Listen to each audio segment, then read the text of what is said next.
Ako for me, ako ako lang naman, wala namang masamang mangarap.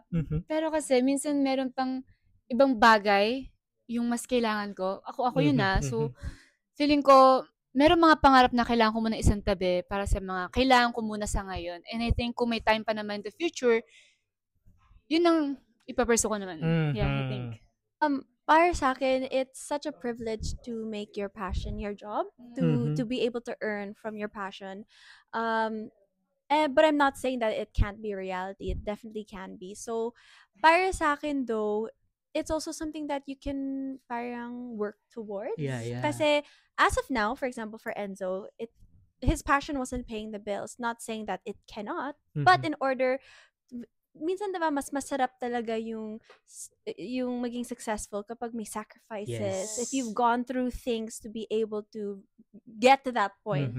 So, yun yung take ko. I think in contrast to my character, I think as Emilio, talagang mas practical talaga ako na tao. So, mas pipiliin, parang ako yung tipong tao na parang i-hold ko muna yung pangarap ko, tapos magagawin ko yung mas practical para makuha yung pangarap ko in the future. So, parang delayed gratification ba? Ayun.